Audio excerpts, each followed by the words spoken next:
Shalom, shalom a todos que están mirando. Le habla Rabino Moshe Otero de los Caminos de Israel y gracias por estar en esta mañana con nosotros aquí en la serie de estudios que estamos hablando sobre el Talmud esencial.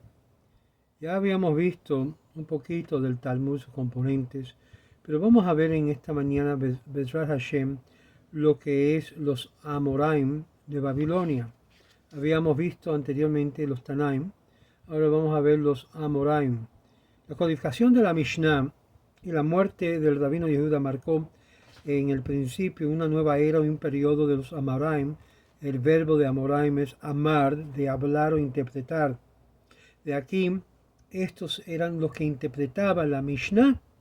Los miembros de la generación era se puede decir, un puente que llenaba entre los Tanaim y ahora los que interpretaban, que estaban todavía en vida durante los años anteriores del rabino Yehuda Hanasi y por acerca una generación después de su muerte. Estos sabios, el rabino Yehuda y sus colegas jóvenes y sus discípulos, fue considerado que eran su obligación de no solamente estudiar, sino interpretar lo que decía la Mishnah y continuar en sí añadiendo y editando las fuentes materiales de las generaciones previas. Siendo que el rabino Yehuda había colectado todo esto en partes pequeñas, pero una tesorería grande de sabiduría que había colectado, nos enseña a través de las varias academias de su tiempo. Aunque generalmente estaba de acuerdo la obra de codificación, lo más importante era en sí el pensamiento que valía la pena preservar como materiales exteriores o extraneous, como ayuda en el estudio y propósito comparativo. El rabino Ojilla y el rabino Oshaya eran discípulos sobresalientes del rabino Yehuda Hanasi y sus trabajos eran conocidos como literalmente Tosefta. Se va a oír mucho esto de la palabra o expresión Tosefta, que significa literalmente añadido. Y esto sobrevivió el libro independientemente y es un resumen de la versión oral, de la ley oral, pero ambos es la base de un método de las diferentes academias. Sin embargo, vemos que el rabino Nehemia, que era uno de los discípulos del rabino Akiva, y la cual expresa este mismo sentimiento en el Midrashei Halajá, el exégesis de lo que es la interpretación halágica, cual fue elucidado y enfatizado para poder amarrar entre lo escrito, si la ley escrita, y la ley oral, que fue compuesto y editado principalmente en estos años. Otros eruditos continuaron a extraer la compilación de los materiales tanaicas. Recuerden que solamente era oral, con lo que es trazos de cosas que se mantenía todavía vivo.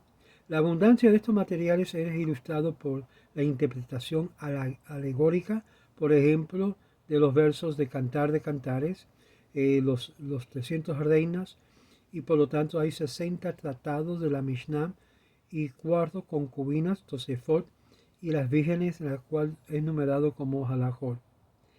Estos halajot están aislados en la compilación de los materiales tanaicos afuera de la Mishnah y es conocido como Baraitot, o decir, enseñanzas afuera de estos ramas, y se consideraba materiales adicional o fuera de lo que era común.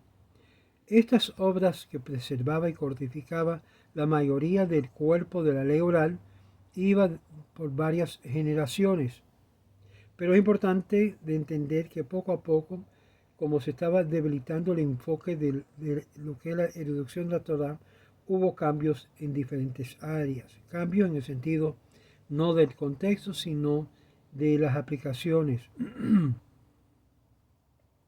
Aquellos eruditos que se habían involucrado en memorizar vastos números de Baratot eran conocidos como Tanaim.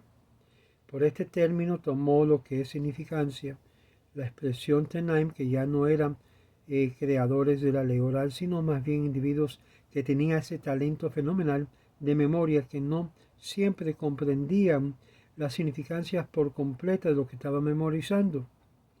Por lo tanto, hallamos en muchas generaciones de las grandes academias que sirvían como utilizaban a estas personas como para archivar las palabras de los sabios con el fin de clarificar y elucidar varios problemas que surgen dentro del estudio de la Mishnah. Aproximadamente algunos centenares de años, entre los años 200 y 500 de la era común, los sabios, y antes de la era común, los sabios eran conocidos como Amoraim. Fue el primer título que se refirió a ellos por ciertas obras que se habían involucrado durante el periodo de los Tonaim. Los grandes eruditos habían dirigido al público en general, y los grandes eruditos eran dirigidos al público en general acerca de asuntos halágicos y de leyenda, llamado Agará. Por tradición, los sabios habían dirigido la audiencia, principalmente la audiencia hebrea, y sus discípulos repetían los comentarios en la lengua franca, que era arameo, para el beneficio de los ignorantes del hebreo. Los traductores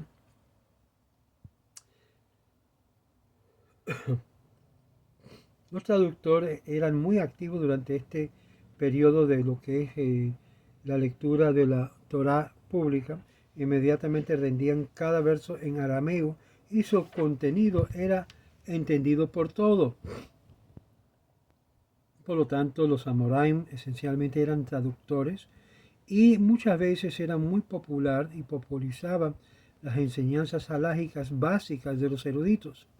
Después del periodo de la Mishnah, los sabios se consideraban ellos mismos como Amoraim de la Mishnah, y su obra como más bien era para explicar y exponer los textos que el pueblo oía.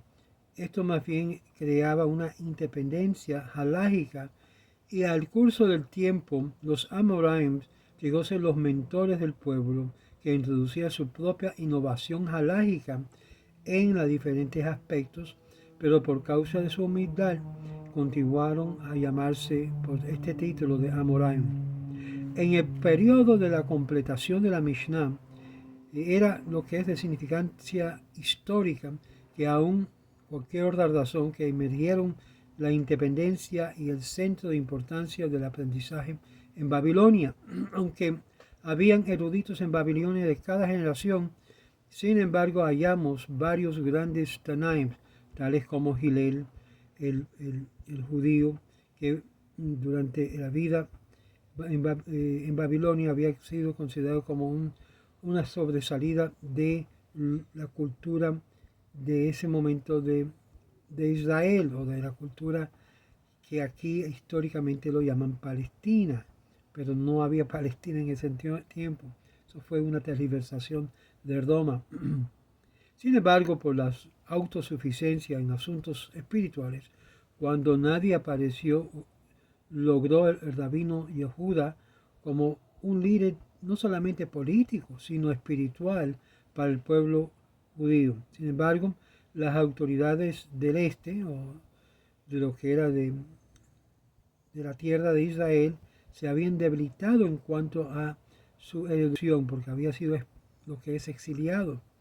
Además de todo esto, el rabino Yehuda y su muerte políticamente y las condiciones económicas había deteriorado en la tierra de Eretz Israel, y fue ahí subsecuentemente la inmigración a otros países que lo trajo a fortalecer los centros de estudio en la diáspora. Algo muy importante de entender sobre la diminución del centro de la tierra de Israel, de Jerusalén en particular, que el gran Amorá, el rabino Abba ben Ibo, conocido también como Abba Arija, Abba el que es alto, fue confrontado por esta obra de establecer un centro espiritual en Babilonia, y eventualmente sobrepasó lo que es, sobrelimbró lo que es el centro que estaba en Eretz Israel. Es decir, ya el estudio no estaba tan enfocado en la tierra de Israel, sino fuera de ello, porque habían sido exiliados de la tierra Eretz Israel. Ben Abba Ben Ivo, conocido como habíamos dicho, fue confrontado por esta obra de crear algo que podía dar este estudio en la tierra de Israel bajo su tío y maestro el rabino Hilla, discípulo y colega del rabino Yehudá. El rabino Ben Abba también completó la mayoría de su educación bajo el tutelaje del rabino Yehuda, que era miembro del Sanedrín y que vivió muchos años en la tierra de Israel, por muchos años, que aparentemente antes de su regreso a Babilonia en esta ocasión, y fue ahí el fin del país y sus razones personales en su nacimiento, el país de su nacimiento, que era Eretz Israel. Y ahí halló una gran cantidad de eruditos eminentes, pero que descubrió que la erudición no solamente era imperfectamente organizado, sino el estándar de aquellos que vivían ya en este momento en Eretz Israel era de una calidad no tan superior. El rabino Abba, reconociendo uno de sus grandes sobresalientes estudiantes y eruditos ordenado por el rabino Yehuda mismo, que fue el que había compuesto el Mishnayot, fue un experto en cuanto a las tradiciones de ambos en la tierra de Israel como en Babilonia, para evitar ofendiendo lo que es el liderazgo común de Babilonia. Por eso se llama lo que es el Talmud Yerushalmi. Noten que no se llama palestino, y muchos de los eruditas que habían salido llaman normalmente todo ese tiempo Palestina, no porque existía una Palestina, sino más bien se refería a esto porque los historiadores no judíos lo utilizaban. Para evitar existiendo un liderazgo común en Babilonia, habitó un pueblo pequeño que se llama Sura, y más bien era el centro de la erudición judía, y estableció una academia ahí. Los eruditos babilónicos inmediatamente fue atraído a este nuevo centro, y miles de discípulos comenzaron a asistir el estudio ahí. El rabino Ben Abba también exigió mucha influencia sobre las comunidades de Babilonia, hasta se refirió a él como Rav, el nombre conocido hasta este día. La autoridad Sura, centro de la mayoría de los judíos de Babilonia, eran reconocidos como la Academia de Sura, que sobrevivió de esta forma por más de 700 años. Como reconocido como un hombre noble y piadoso, el Rab logró, por su propio ejemplo y ánimo, de levantar en Babilonia el estándar de erudición.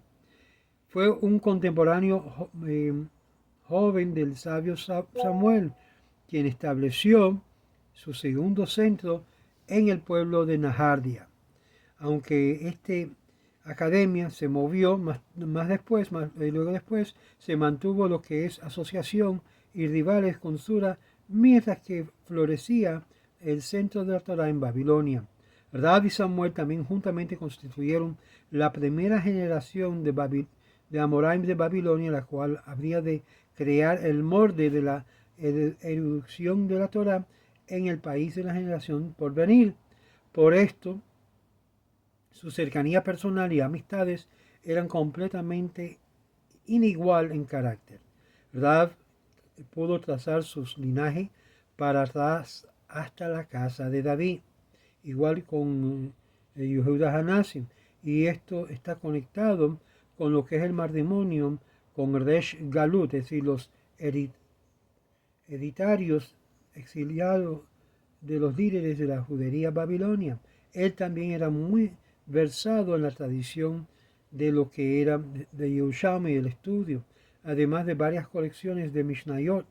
En su academia, sin duda, había comentarios definitivos sobre el libro de Levíticos, conocido como Cifra de Verdad, compuesto por varias principales oraciones del Año Nuevo, que es Rosh Hashanah, atribuido a él. Samuel era totalmente diferente, de una personalidad diferente. No solamente era muy,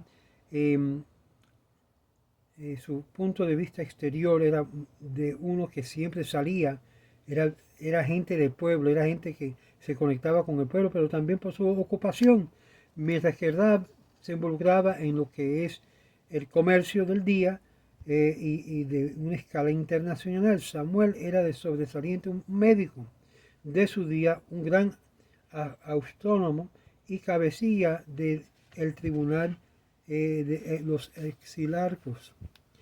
El método del estudio que se involucró, involucra dos academias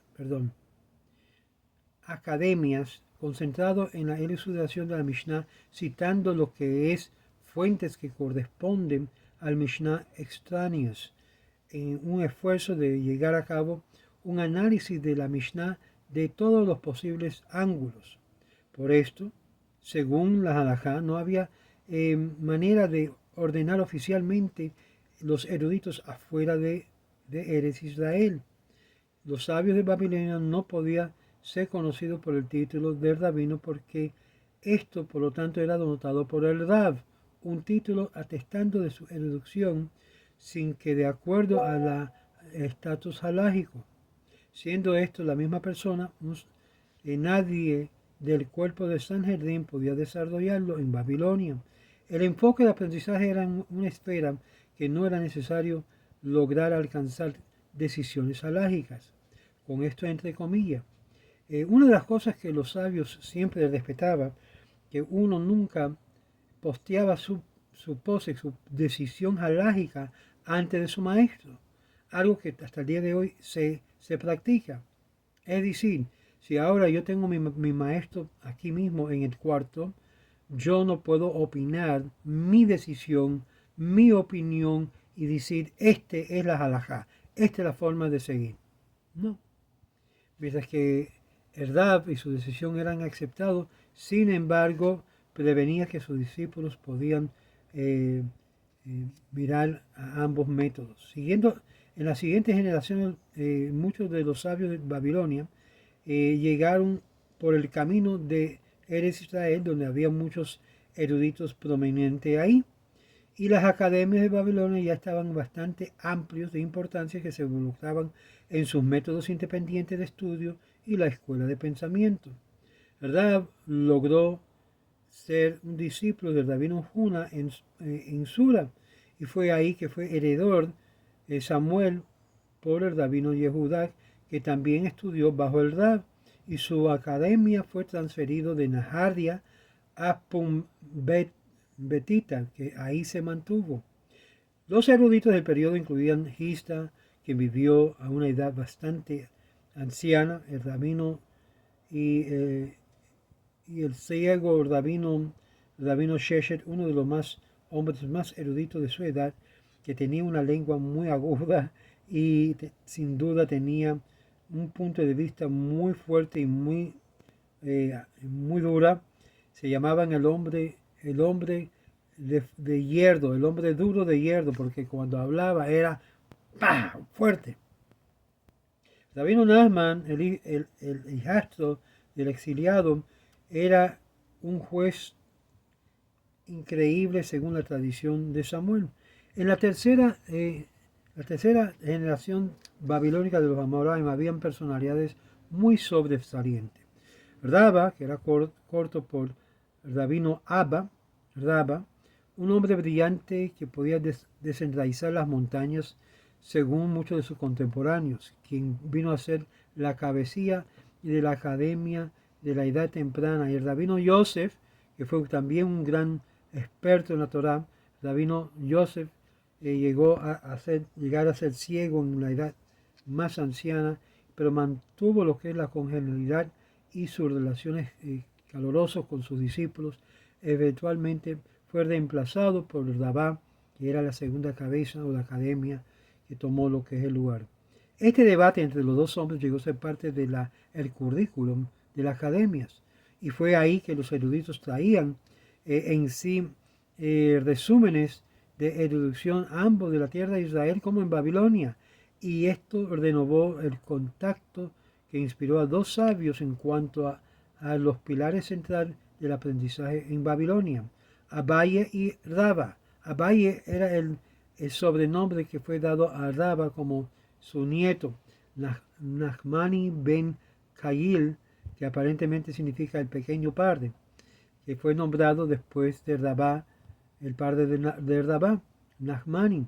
Fue un huérfano y fue en sí conducido desde pequeño por su tío, que vivió juntamente con él en penuria, en una finca, viviendo y estudiando por la noche, y durante las épocas más livianas agricultural se involucró mucho en los estudios. Esto fue el discípulo favorito y tenía también un crítico muy agudo, el rabino Yosef, que era ambos uno que aprendía y era su mentor, llegando a ser la cabecilla de la academia, y así el rabino Yosef por igual. Raba, cuyo nombre era Abba ben Rab Hama, fue y siguió a otra escuela, la cual fue Rab Nachman y Rabino Gista. Un mercantil muy rico se había acercado en la casa real de los Persios, que vivió importantemente en el asunto de los comercios del centro de Mejosa. Raba aparentemente era más joven que Abaye, pero eran amigos de juventud, aun cuando había conflictos de opinión.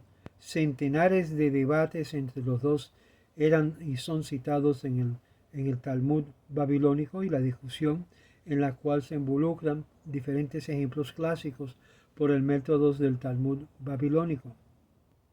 Ambos tenían mentes incisivas.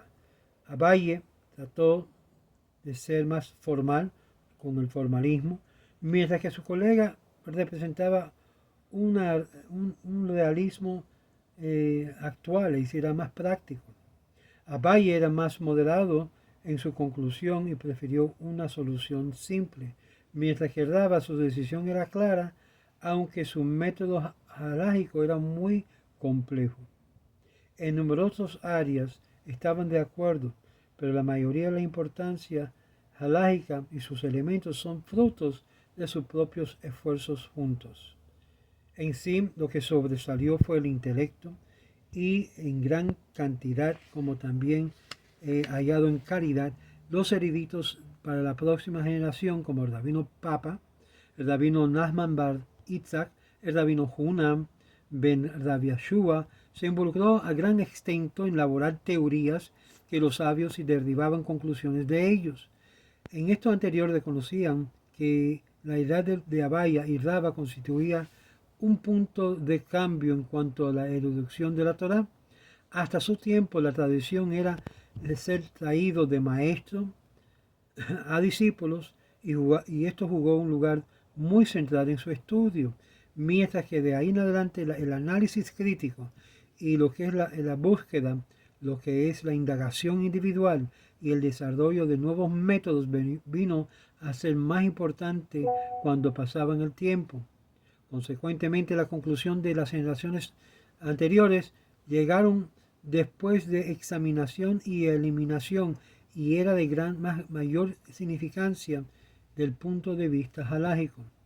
En la sexta generación de los Amoraim de Babilonia se había surgido unas personalidades muy sobresalientes. Rabino Ashi, de la cabecilla de Sura, la Academia de Sura, creó un gran centro para el estudio de la Torá.